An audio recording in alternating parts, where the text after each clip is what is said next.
Hello guys, welcome to EPD education.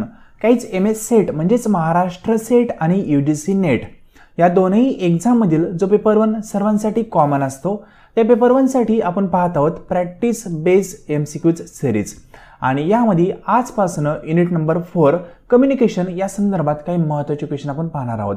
हे question conceptual question आहेत, म्हणजे या ठिकाणी क्वेश्चन पाहत असताना त्या क्वेश्चन मध्ये कुठली कन्सेप्ट आहे हे देखील आपण पूर्णपणे ॲनालिसिस करणार आहोत.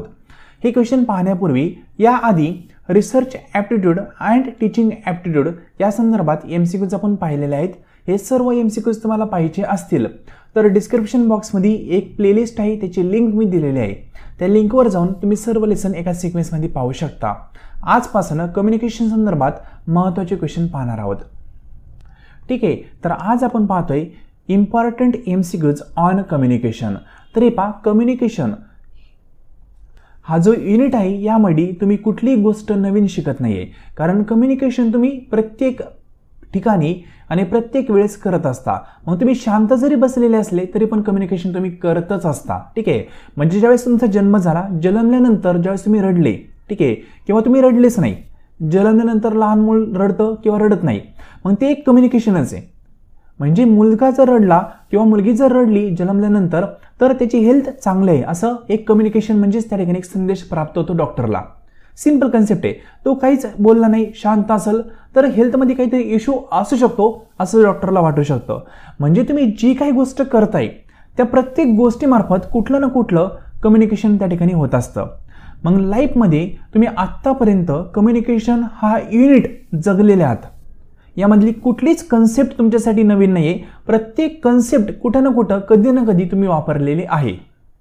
फक्त त्या कन्सेप्टला थेरटिकल वेमध्ये काय म्हणतात ते आपल्याला पाहिजे. मग सिंपली अवघड नाहीये, एकदम बेसिक युनिट आहे कम्युनिकेशन.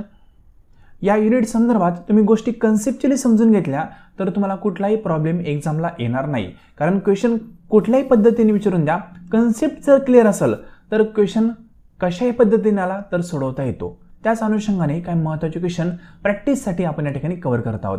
फ्रेंड, आजचं लेसन आहे हे सुरू करण्यापूर्वी या चॅनलवर तुम्ही फर्स्ट टाइम असाल तर नेट, सेट आणि पेट या तीनही एक्झामच्या सर्वच ऑफिशियल अपडेट्ससाठी या चॅनलला तुम्ही सबस्क्राईब करू शकता, किंवा या चॅनलची एक टेलिग्राम चॅनल आहे, त्याची लिंक तुम्हाला डिस्क्रिप्शन बॉक्समध्ये दिलेली आहे, त्याला जॉईन करू शकता. तिथेही तुम्हाला नेट, सेट आणि पेट या तीनही एक्झामबद्दल अपडेट कळवले जातात. तर फ्रेंड, हे पहा, डायरेक्टली आपण क्वेश्चन आहेत ते 1 बाय 1 कव्हर करूया. फर्स्ट क्वेश्चन आजचा म्हणतोय काय समजून घ्या, प्रॉपर वेने समजून घ्या. कुठलीही गोष्ट तुम्ही नवीन शिकत नाहीये. रिपीट करल, कम्युनिकेशन हा युनिट तुम्ही प्रॅक्टिकली जगलेले आहात. फक्त त्याला थेरटिकल वेमध्ये काय म्हणतात ते आपण पाहतोय. सिंपल ना. मग फर्स्ट क्वेश्चन म्हणतोय पहा, the key to effective listening by student in a classroom is. म्हणजे स्टुडंटनी क्लासरूममध्ये इफेक्टिव्ह लिसनिंग केले पाहिजे. त्यासाठी आपण कुठली गोष्ट किंवा स्टुडंटनी त्यासाठी कुठली गोष्ट केली पाहिजे ते विचारलंय.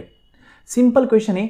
म्हणजे इफेक्टिव्ह लिसनिंग जर स्टुडंटचं व्हायचं असेल, स्टुडंटनी गोष्टी इफेक्टिव्ह वेनी जर ऐकायच्या असतील तर स्टुडंटनी कुठल्या वेनी ऐकल्या पाहिजे. फर्स्ट आहे sympathy toward the teacher. Sympathy म्हणजे हमदर्दी. टीचरबद्दल स्टुडंटला हमदर्दी पाहिजे नाहीये. म्हणजे टीचर गरीब आहे, मग ते शिकवत आहेत, मग आपण त्यांचं फक्त पाहायचं, समजून घ्यायचं. ठीक आहे, कळत नसलं तरी पण आपण फक्त टीचरचं लेक्चर का अटेंड करायचं, कारण आपल्याला हमदर्दी आहे, ते गरीब आहेत म्हणून. असं नाही, हमदर्दी वगैरे नको आहे. सिम्पॅथी इन द सेन्स हमदर्दी म्हणतात. ठीक आहे, मग हे नको आहे, सहानुभूती नको आहे. Interest in informal education.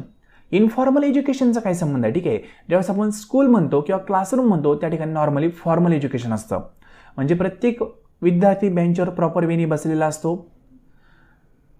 सर्वांना गणवेश असतो. ठीक आहे, प्रत्येक गोष्टी स्ट्रक्चर वेमध्ये असतात, म्हणून त्या ठिकाणी फॉर्मल एज्युकेशन असतं, इनफॉर्मल नसतं. इथं क्लासरूम शब्द वापरलेला आहे. नेक्स्ट आहे इम्पॅथॅटिक लर्निंग. हे करेक्ट असू शकतं, कारण इम्पॅथीचा अर्थ होतो अंडरस्टँडिंग. विद्यार्थ्यांनी गोष्टी प्रॉपर वेनी समजून घेतल्या पाहिजे, त्याला म्हणतो आपण अंडरस्टँडिंग, म्हणजेच इम्पॅथी. सिंपल. मग इफेक्टिव्ह लिसनिंग जर व्हायचं असेल तर आपण प्रत्येक गोष्ट प्रॉपर वेनी समजून घेतली पाहिजे. इम्पॅथॅटिक म्हणजे समजून घेतली पाहिजे. सिंपल. मग या ठिकाणी की जे आहे इफेक्टिव्ह लिसनिंगची ती इम्पॅथॅटिक लर्निंग असू शकते. सिंपल कन्सेप्ट आहे, अवघड नाहीये. या ठिकाणी एक पॉईंट आणखी समजून घ्या. लिसनिंग आणि हिअरिंग हे दोन कन्सेप्ट असतात पहा. लिसनिंग म्हणजे काय? ऐकणे. हिअरिंग म्हणजे काय? ऐकणेच. ठीक आहे. आता लिसनिंग आणि हिअरिंगमध्ये काय फरक असतो ते समजून घ्या. हिअरिंग म्हणजे काय? तुम्हाला देवाने कान दिलेले आहेत, कानावर तुमच्या प्रत्येक आवाज येणारच आहे. म्हणजे फॉर एक्झाम्पल रोडच्या कडेला तुमचं घर आहे, येता जाताना गाड्यांचा आवाज येणारच आहे. ठीक आहे. एक कुल्फी गाडी आली, कुल्फीची घंटा वाजते, ठीक आहे, त्याचा पण आवाज तुम्हाला येणारच आहे. त्याला आपण हिअरिंग म्हणतो. म्हणजे अननेसेसरी आवाज पण आपल्या कानावर येणारच आहेत, कारण देवाने आपल्याला कान दिलेले आहेत. आपण कानात कापसाचं म्हणू शकतो गोळा वगैरे काही कोंबू शकत नाही, आपल्याला ऐकू येणारच आहे, त्याला आपण हिअरिंग म्हणतो. आणि लिसनिंग म्हणजे काय? जे आपण ऐकतोय ते समजून घेतोय, त्याला लिसनिंग असं म्हणतात. सिंपल. मग आता हिअरिंग आणि लिसनिंग यामध्ये काय फरक असतो तो तुम्हाला कळाला असेल. लिसनिंग म्हणजे आपण गोष्टी ऐकतो प्लस समजून घेतो, अंडरस्टँड करतो. ठीक आहे, समजून घेतो. आणि हिअरिंगमध्ये काय? गोष्टी ऐकायला येतातच, कारण कान येत आपल्याला. जसं तुम्ही आता लेक्चर पाहताय, काही ना काही आवाज तुम्हाला बाहेरच आपण येत असेल, ती हिअरिंगचा पार्ट आहे. पण जो माझा आवाज येतोय तो तुम्ही समजून घेण्याचा प्रयत्न करताय, तो लिसनिंगचा पार्ट आहे. सिंपल बेसिक कन्सेप्ट आहे, डीपमध्ये मी तुम्हाला कोर्समध्ये सांगितलेले आहेत. तर question number first, option number third एक करेक्ट आहे. Next, attitude, action and appearance in the context of classroom communication are consider as. म्हणजे ॲटिट्यूड असेल, ॲक्शन्स असेल किंवा अपीअरन्स असेल, म्हणजे तुमचं परिधान केलेले कपडे असतील किंवा कुठली गोष्ट असेल, ही सर्व गोष्टी आपण कुठल्या कम्युनिकेशनमध्ये कन्सिडर करू शकतो ते विचारलं आहे. सिंपल आहे. यामध्ये ॲटिट्यूड आहे पहा. ॲटिट्यूड म्हणजे काय? तुमचे फेशियल एक्सप्रेशन असू शकतात, तुमचं चालण्याची पद्धत असू शकते, कुठली गोष्ट असू शकते. ॲक्शन असेल किंवा अपीअरन्स असेल, म्हणजे तुम्ही 10 ग्रॅमची सोन्याची चेन घातलेली का 2 तोळ्याची घातलेली का 10 किलोची घातलेली, हे सगळं अपीअरन्समध्ये आलं. म्हणजेच काय? या ठिकाणी तुम्ही कुठली गोष्ट बोलत नाही आहे, तुमच्या वागण्यातून आणि बोलण्यातून आणि राहणीमानातून ती गोष्ट दिसतीये. ते कम्युनिकेशन कुठलं आलं? तर नॉन व्हर्बल कम्युनिकेशन आलं. म्हणजे त्या ठिकाणी कुठलेही शब्द वापरले जात नाही आहेत. सिंपल. म्हणून या ठिकाणी ऑप्शन नंबर सेकंड म्हणजेच ऑप्शन नंबर बी आपला करेक्ट येईल, नॉन व्हर्बल कम्युनिकेशन. रिपीट करेल, व्हर्बल कम्युनिकेशनचे 2 टाईप असतात, एक असतं रिटन कम्युनिकेशन, दुसरं असतं ओरल कम्युनिकेशन. म्हणजेच व्हर्बल कम्युनिकेशनमध्ये आपण शब्द वापरतोच, आणि नॉन व्हर्बल कम्युनिकेशन म्हणजे आपण शब्द वगैरे वापरत नाही, फक्त आपलं गेस्चर, पोश्चर, हॅप्टिक असेल त्यामार्फत हे कम्युनिकेशन आपण डन करतो. सिंपल ना. म्हणजे जसं पहा, तुम्ही रात्री 10 वाजता पार्टीवरून घरी आले, ठीक आहे, 10 PM 10 वाजता पार्टीवरून घरी आलेले आहेत. तुमची आई पहा, आई हॉलमध्ये बसलेली आहे एका सोफा सेटवर. आता तुम्ही आल्यानंतर दरवाज्यातून आत आले, तुमच्या आईने फक्त तुमच्याकडे डोळे मोठे करून पाहिलं पहा, काहीच कळलं नाही, फक्त डोळे मोठे केले आणि तुमच्याकडे पाहिलं, बोललेले नाहीये, फक्त डोळे मोठे करून पाहिले. म्हणजेच या ठिकाणी तुम्हाला कळालं की आईला प्रचंड राग आलेला आहे. पहा, न बोलता कम्युनिकेशन झालं का नाही? Non verbal communication. म्हणजे शब्द वापरले जात नाही, फक्त कम्युनिकेशन आपल्या गेस्चर, पोश्चर किंवा आय कॉन्टॅक्टने आपण करत असतो. आणि व्हर्बलमध्ये रिटन किंवा ओरल हे 2 सब टाईप येतात. सिंपल.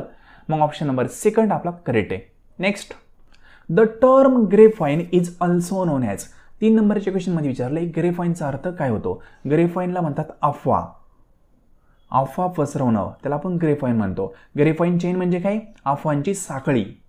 बरोबर ना. जसं महिलांमध्ये खूप साऱ्या अफवा असतात पहा. म्हणजे फॉर एक्झाम्पल एखादा मुलगा किंवा एखादी मुलगी रोडवरून फोनवर बोलत गेली तर म्हणणार की हिचं कुठेतरी अफेअरच असणार आहे. ठीक आहे, ही कंटिन्यू फोनवर असते. म्हणजे काही असून असं माहीत नसतं आपल्याला एक्झॅक्ट काय आहे ते, पण अफवा पसरतात, त्याला ग्रेफाईन असं म्हणतात. मग ग्रेफाईन कसं आहे? डाउनलोड आहे माहीत नाही कसं आहे, अपवर्ड आहे माहीत नाही, हे हॉरिझॉन्टल आहे माहीत नाही, इनफॉर्मल आहे. इनफॉर्मल म्हणजे काय? कोणीही कोणाला सांगतं, काही स्ट्रक्चर नाही. अफवांना काही स्ट्रक्चर असतं का? नाही. कुठल्याही वेनी कशाही पद्धतीने आपण ते कम्युनिकेशन करू शकतो, त्याला इनफॉर्मल कम्युनिकेशन असं म्हणतो. डाउनलोड, अपवर्ड आणि हॉरिझॉन्टल यामध्ये कुठली चेन असू शकते. हे सर्वच कन्सेप्ट तुम्हाला एका मिनिटात एक्सप्लेन करतो. डाउनलोड कम्युनिकेशन म्हणजे काय? एक सिनियर मॅनेजर आहे, त्या सिनियर मॅनेजरनी वर्करला काहीतरी ऑर्डर दिली पहा, त्याला आपण डाउनलोड म्हणतो. म्हणजे वरतून खाली कम्युनिकेशन आलेलं आहे. प्रिन्सिपलनी टीचरला काहीतरी इन्फॉर्मेशन सांगितली, प्रिन्सिपल मोठी पोस्ट आहे, टीचर थोडीशी छोटी पोस्ट आहे, डाउनलोड कम्युनिकेशन. इनफॉर्मल म्हणजे काय?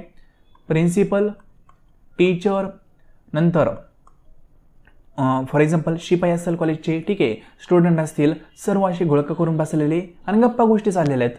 इनफॉर्मल कम्युनिकेशन, काही स्ट्रक्चर नाही, कोणी कोणाशी कसंही बोलतंय. सिम्पल. ऑफवर्ड कम्युनिकेशन म्हणजे काय? जसं टीचरनी एखादी इन्फॉर्मेशन किंवा एखादी तक्रार प्रिन्सिपलकडे केली, ऑफवर्ड, खालून कम्युनिकेशन वरती केलं. सिम्पल. आणि हॉरिझॉन्टल कम्युनिकेशन म्हणजे काय? सेम लेवलच्या लोकांमध्ये कम्युनिकेशन. एक प्रिन्सिपल आहेत, दुसऱ्या कॉलेजच्या प्रिन्सिपलशी बोलतायत, सेम लेवल आहे. एक टीचर आहेत, दुसऱ्या टीचरशी बोलतायत, सेम लेवल आहे. एक मॅनेजर आहे, परचेस मॅनेजर, तो सेल मॅनेजरशी बोलतोय. सेल मॅनेजर हा प्रोडक्शन मॅनेजरशी बोलतोय. प्रोडक्शन मॅनेजर हा डिस्पॅच मॅनेजरशी बोलतोय. सर्व मॅनेजर आहेत, एकाच लेवलचे लोक आहेत. Horizontal communication. सिम्पल ना? म्हणजे आय होप कन्सेप्ट काय ते कळायला असेल. एकदम सोप्या कन्सेप्ट आहेत, प्रॉपर वेने समजून घेतल्या तर क्वेश्चन कशाही पद्धतीने होऊन द्या, तुम्हाला डेफिनेटली सोडवता येईलच. म्हणजे पहा, काही विद्यार्थी म्हणतात की मी 9 अटेम्प्ट दिले, 8 अटेम्प्ट दिले, पण मी काही क्वालिफाईज होत नाहीये. तर त्यांचं कारण हेच असतं की त्यांनी कन्सेप्ट समजून घेतलेले नसतात. कन्सेप्टवर तुम्ही वर्किंग केले, डेफिनेटली 110% तुम्ही एक्झाम क्वालिफाय होऊन जाताल. रिपीट कराल. डाउनवर्ड म्हणजे काय? खाली येणारं कम्युनिकेशन, जसं मॅनेजर आणि वर्कर. इनफॉर्मल म्हणजे काय? कोणी कोणाशी कम्युनिकेशन करणार. अपवर्ड म्हणजे काय? वर्करकडून मॅनेजरकडे मेसेज केला. आणि हॉरिझॉन्टल म्हणजे काय? सेम लेवलचं. सिम्पल. आय होप कळायला असेल. मग ग्रेफवाईनमध्ये काही लेवल असतात का? काहीच नसतं. कोणी कोणाला मेसेज सांगतो म्हणजेच इनफॉर्मल. आय होप कन्सेप्ट काय ती कळायला असेल. Next. Which of the following is not a principle of effective communication?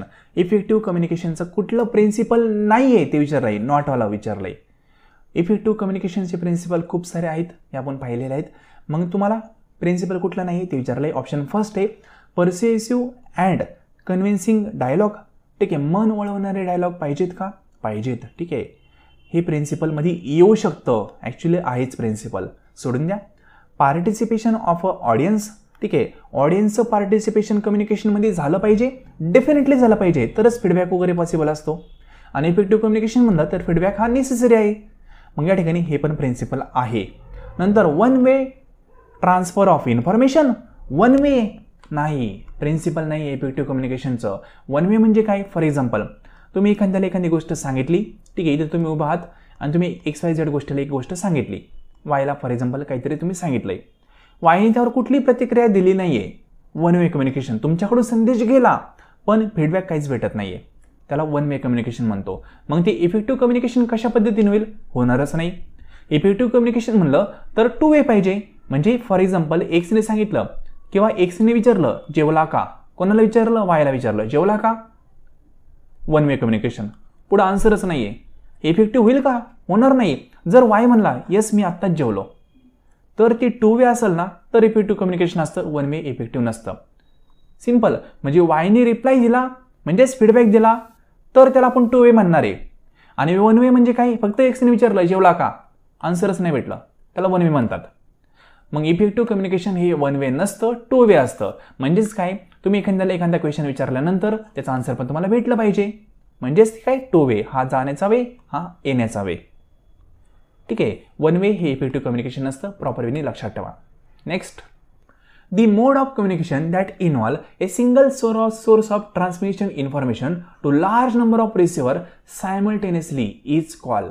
समजून घ्या क्वेश्चन, मराठीतनं प्रॉपर वेने सांगतो. एक अशी पद्धत आहे कम्युनिकेशनची, त्यामार्फत एकच सिंगल पॉईंट असतो, एकच सोर्स असतो कम्युनिकेशनचा, त्यामार्फत आपण इन्फॉर्मेशन ट्रान्सफर करतोय, पण कुठे? Large number of receiver simultaneously. म्हणजेच काय? एका ठिकाणावरून एक संदेश निघतोय आणि तो लार्ज नंबर ऑफ ऑडियन्सला एकाच वेळेस भेटणार आहे, एकाच वेळेस. तर त्या कम्युनिकेशनला आपण कुठलं कम्युनिकेशन म्हणतो ते विचारलंय. आता एक एक्झाम्पल सांगतो अशा प्रकारचं कुठलं कम्युनिकेशन असतं. तुम्ही टीव्ही पाहता, टीव्हीवर अनेक सिरियल असतात, अनेक ॲडव्हर्टाइजमेंट असतात, अनेक गोष्टी असतात.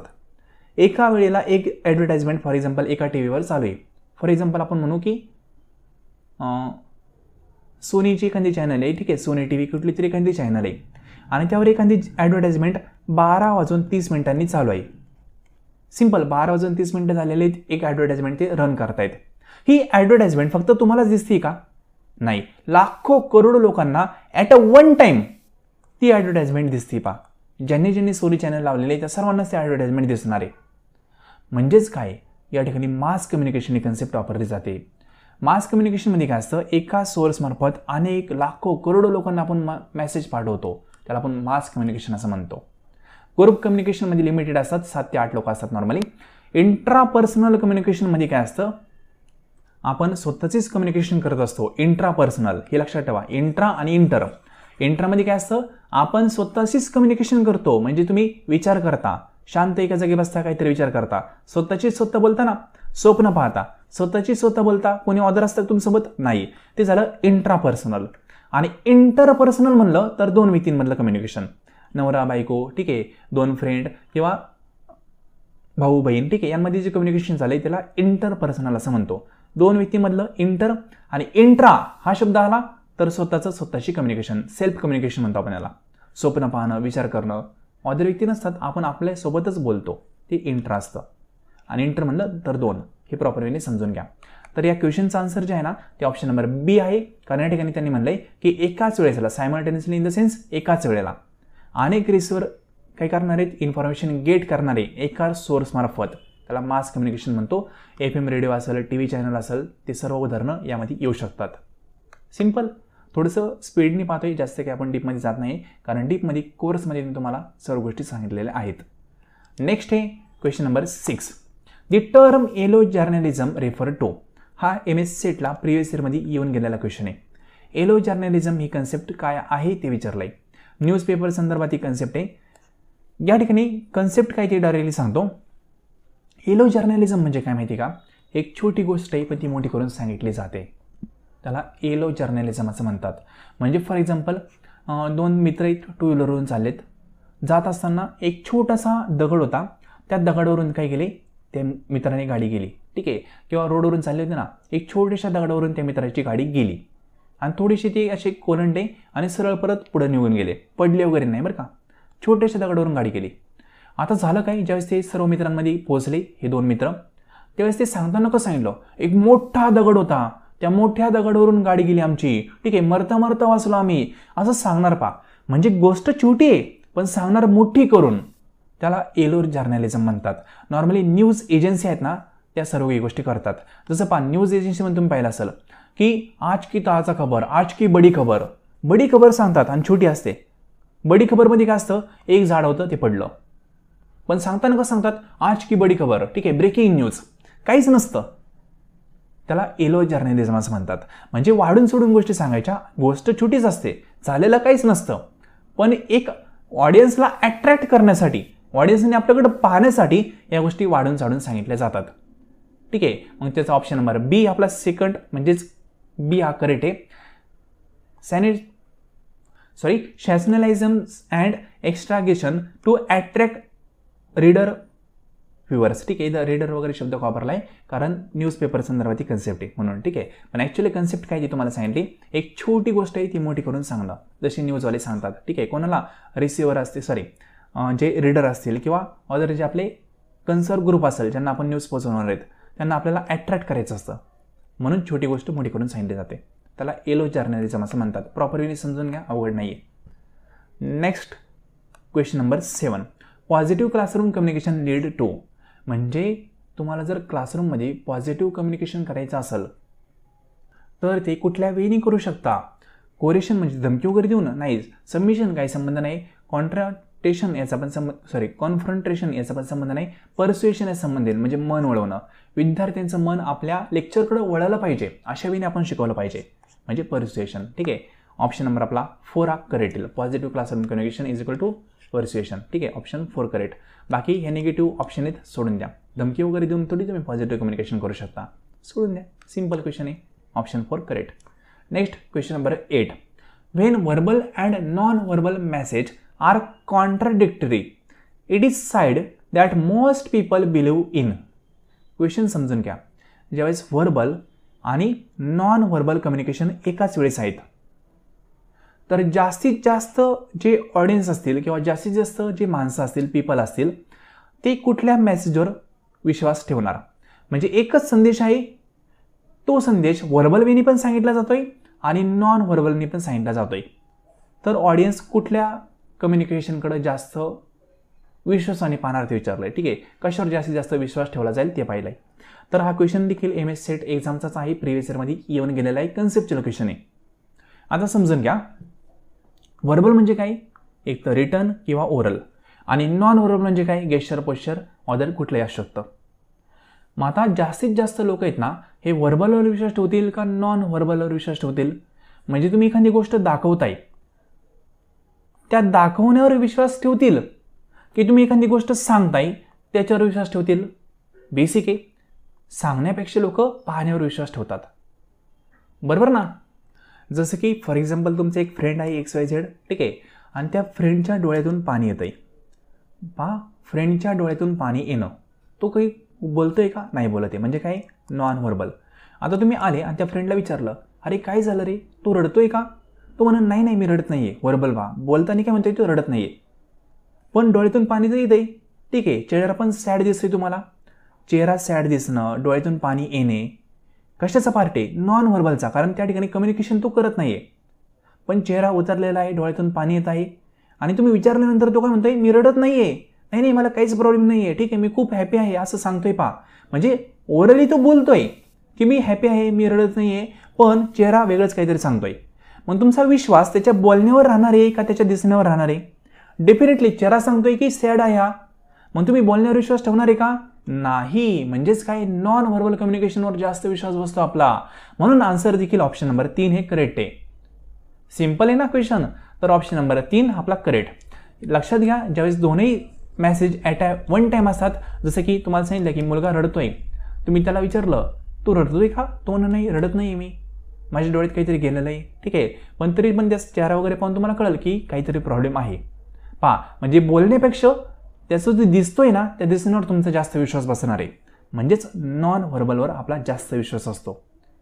सिंपल. इथं तुम्हाला खूप सारे गोष्टी दिलेल्या आहेत, त्यावरून तुम्ही कन्सेप्ट आणखी योग्य प्रकारे क्लिअर करू शकता. जसं इथं म्हणले, पहा, आय कॉन्टॅक्ट असेल, ठीक आहे, किंवा व्हॉइस असेल, व्हॉइस टोन असेल तुमचा, म्हणजे आवाजाचा चढ उतार असेल, त्यावरून पण तुम्हाला कळू शकतं की नेमकं प्रॉब्लेम काय आहे. म्हणून जास्तीत जास्त लोक नॉन व्हर्बलवर मेसेज ठेवतात, ज्यावेळेस व्हर्बल आणि नॉन व्हर्बल हे दोन्ही सोबत असतात त्यावेळेस, जसं की एक्झाम्पल तुम्हाला सांगितलं आहे. Simple. Next question number 9. Effective communication pre suppose. Effective communication pre suppose काय असतं, अंडरस्टँडिंग. अंडरस्टँडिंग इफेक्टिव्ह कम्युनिकेशनमध्ये पाहिजेच. ऑप्शन नंबर 4 हा करेक्ट आहे. एकदम basic question. Next, a good communicator being his her presentation with a. म्हणजे जो चांगला कम्युनिकेशन करणारा व्यक्ती असतो ना, तो कम्युनिकेशन करण्यापूर्वी कुठल्या वेळी कम्युनिकेशन सुरू करतो ते विचारलंय. म्हणजे साधं एक्झाम्पल आहे, ज्यावेळेस 2 व्यक्ती आहेत, अनोळखी व्यक्ती आहेत, आणि दोघांना एकमेकांसोबत कम्युनिकेशन करायचं आहे.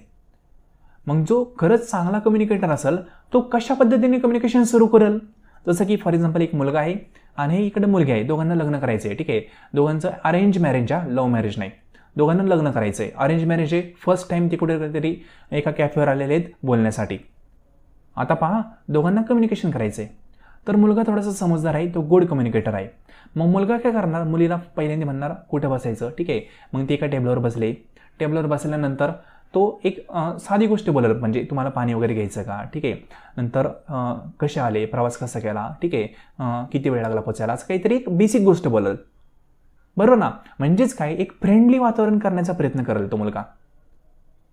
कारण का, कम्युनिकेशन प्रॉपर वेनी झालं पाहिजे. त्याने डायरेक्टली विचारलं की तुमचा जन्म कधी झाला सांगा, ठीक आहे, तुम्हाला किती मार्क होते सांगा, तुम्ही कुठे जॉब करता, किती कमवता सांगा, तर कम्युनिकेशन प्रॉपर वेनी होणार नाहीये. पहिल्यांदा फ्रेंडली वातावरण निर्माण करावं लागेल थोडंसं, आणि त्यानंतर तुम्हाला प्रॉपर वेनी मुद्द्यावर यावं लागेल. म्हणजेच काय, कुठलाही कम्युनिकेटर जो असतो, जो चांगला कम्युनिकेटर असतो, त्याला पहिल्यांदा आईज ब्रेकर घ्यावं लागतं. म्हणजेच काय, त्या ठिकाणी पहिल्यांदा सॉफ्ट वेनी कम्युनिकेशन करावं लागते, त्यानंतर जो आपला पॉईंट आहे तो एक्सप्लेन करावा लागतो. सिंपल ना, त्याला आईज ब्रेकर असं म्हणतात. जसं की जे अनोळखी व्यक्तीत पहा, पहिल्यांदा ते मुद्द्यावर येत नाही, काहीतरी थोडंसं हँडशेक वगैरे असणार, नंतर कसा प्रवास झाला वगैरे असं बेसिक विचारणार, आणि त्यानंतर मुद्दा वगैरे असेल त्याच्यावर येणार. म्हणजे पहिल्यांदा फ्रेंडली वातावरण करणं, त्याला आपण आईस ब्रेक असं म्हणतो. सिंपल. लक्षात घ्या, आईस ब्रेकिंग किंवा आईस ब्रेक ही कन्सेप्ट काय सांगते, कम्युनिकेशन करण्यापूर्वी, मुद्द्यावर येण्यापूर्वी थोडंसं फ्रेंडली वातावरण निर्माण करणं, त्याला आपण आईस ब्रेक असं म्हणतो. कन्सेप्च्युअल पॉईंट आहे, प्रॉपरली समजून घ्या. Next question number 11. The classroom communication should essentially be. म्हणजे क्लासरूम कम्युनिकेशन कशा प्रकारचं हवंय, कसं पाहिजे, एम्पॅथेटिक पाहिजे. आता सांगितलं तर अंडरस्टँडिंग त्यामध्ये पाहिजे, ठीक आहे, समजूतदारपणाची भावना पाहिजे, त्याला आपण क्लासरूम कम्युनिकेशन हे गुड कम्युनिकेशन आपण कन्सिडर करू शकतो जर त्या ठिकाणी इम्पॅथेटिक असेल तर, म्हणजेच काय अंडरस्टँडिंग असेल तर, कोणामध्ये टीचर प्लस स्टुडंटमध्ये समजूतदारपणाची भावना असेल तर ते प्रॉपर वेने होणार आहे, म्हणून इम्पॅथेटिक राईट आन्सर. लक्षात घ्या बरं का, एखादा क्वेश्चन असेल त्या क्वेश्चनमध्ये सिम्पॅथी आणि इम्पॅथी हे दोन्ही पण ऑप्शन दिलेले असतील तर 99 केसमध्ये काय निवडायचं, इम्पॅथी. सिम्पॅथी हे एक निगेटिव्ह कन्सेप्ट आहे, निगेटिव्ह इन द सेन्स या ठिकाणी आपण म्हणतो सहानुभूती.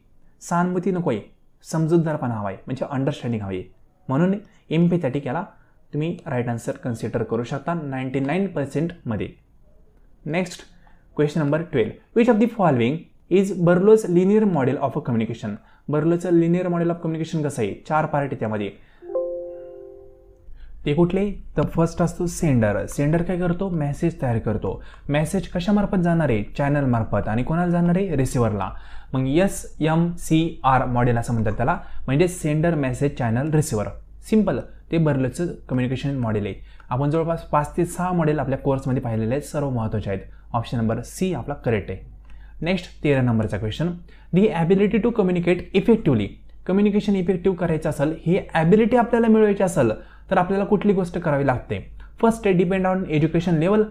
ज्याचं शिक्षण जास्त तो चांगलं कम्युनिकेशन करणार असं काय आहे का, नाही. शिकलेले माणसं तर उलट नीट बोलत नाही, ठीक आहे, म्हणजे हे चुकीचं आहे, असं काही नाही. एज्युकेशन लेवलवर कम्युनिकेशन डिपेंड नसतं. नेक्स्ट आहे, is a natural talent can not be learn. Natural शिकता येत नाही कम्युनिकेशन. कम्युनिकेशन जर शिकता येत नसतं तर सिलेबसमध्ये कम्युनिकेशन हा सब्जेक्टच त्यांनी दिलेला नसता. शिकता येतंय म्हणून तर सब्जेक्ट दिलेला आहे ना, म्हणजे ते म्हणले की शिकताच येत नाही कम्युनिकेशन, चुकीचं आहे, सोडून द्या. It always depend upon use of technology. Technology in कम्युनिकेशनचा जास्त काही संबंध नाही आहे, ठीक आहे. ऑलवेज म्हणलंय, ऑलवेज ऑलवेज हे सांगितलेलं तुम्हाला पहा. त्यावेळेस ऑलवेज, एनी टाईम असे शब्द दिसतील तर त्याकडं निगेटिव्ह वेने पाहायचं, ठीक आहे, थोडंसं डाऊटफुल वेने पाहायचं, हे सोडून द्यायचं काही संबंध नाही आहे. ऑप्शन डी आपला करेक्ट आहे, कॅन बी लर्न. म्हणजे कम्युनिकेशन आपण चांगलं शिकू शकतो. इफेक्टिव्ह कम्युनिकेशन हे शिकण्याची पद्धत आहे, म्हणून तर SY असेल किंवा TY असेल किंवा कुठले वर्ग असतील त्या ठिकाणी कम्युनिकेशन हा सब्जेक्ट असतो पहा, ठीक आहे. किंवा तुम्ही म्हणू शकता आता नेट सेटचा अभ्यास करत आहात, मग आता पण तुम्हाला कम्युनिकेशन सब्जेक्ट दिलेला आहे, कारण ते शिकता येतं कम्युनिकेशन. ते शिकून कम्युनिकेशन आपल्याला इफेक्टिव्ह करता येऊ शकतं.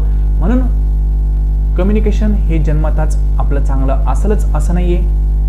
त्याचबरोबर कम्युनिकेशन आपल्या एज्युकेशनवर डिपेंड आहे असंही काही नाही आहे. कम्युनिकेशन नॅचरली जन्मताच आपल्याला भेटतं असंही नाही आहे, आणि टेक्नॉलॉजीवर डिपेंड असतं असं काही नाही आहे. कम्युनिकेशन आपण शिकू शकतो, ठीक आहे, इफेक्टिव्ह कम्युनिकेशन. म्हणून ऑप्शन डी आपला करेक्ट आहे. Next question number 14. According to Newcomb dash is not so much important in communication cycle. Newcomb model आहे कम्युनिकेशनचं, त्या मॉडेलमध्ये त्यांनी 3 घटक दिलेत कम्युनिकेशनमध्ये जे महत्त्वाचे असतात. त्यामध्ये त्यांनी सेंडर दिला आहे, नंतर रिसिव्हर दिला आहे, आणि त्यानंतर मेसेज दिलेला आहे. मीडिया त्यांनी इन्व्हॉल्व केलेलं नाही आहे. स्टॅटिक पोर्शन आहे. ऑप्शन नंबर सी आपला करेक्ट आहे. न्यूकमचं जे मॉडेल आहे त्यामध्ये त्यांनी मीडियाचा वापर केलेला नाही आहे. हे पहा, हे मॉडेल आहेत. टॉपिक म्हणजे काय, मेसेज, नंतर काय रिसिव्हर, नंतर सेंडर. मीडिया कुठे दिसते का, नाही दिसत आहे, मग त्यांनी तो कंपोनेंट ॲडच केलेला नाही आहे. म्हणून ऑप्शन नंबर सी आपला करेक्ट. इथं म्हणलं ना नॉट सो मच, म्हणून ऑप्शन नंबर सी, ठीक आहे. तर next question 15 number. What is one of the following most important factor to become communication effective. Effective कम्युनिकेशनचा सर्वात महत्त्वाचा फॅक्टर म्हणजे फीडबॅक आहे.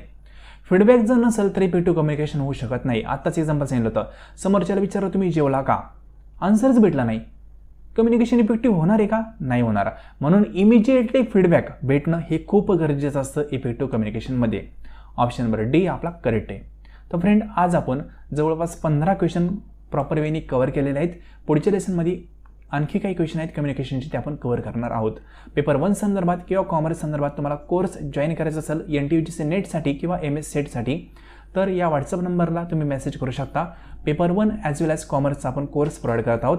त्या कोर्समध्ये एंटायर सिलेबस तुम्हाला कंप्लीट करून दिला जातो. जो पेपर 1 आहे त्या पेपर 1 मध्ये जे काही 10 युनिट आहेत ते सर्व 10 युनिट सिलेबसनुसार कव्हर करून दिल्यातच जातात. प्लस MCQज प्रॅक्टिस, मॉक टेस्ट असेल, क्विज असेल, डेमो क्वेश्चन पेपर असेल, ते देखील त्या ठिकाणी प्रोव्हाइड केलं जातं. फुल अँड फायनल पेपर 1चा आपल्याकडे कोर्स आहे. तो कोर्स जॉईन केल्यानंतर तुम्हाला पेपर 1चा ऑदर स्टडी करण्याची गरज भासत नाही. कोर्स जॉईन करायचं असेल तर नंबरवर मेसेज करून इन्फॉर्मेशन मिळू शकता. हे लेसन तुम्ही संपूर्ण पाहिले त्याबद्दल थँक्यू सो मच.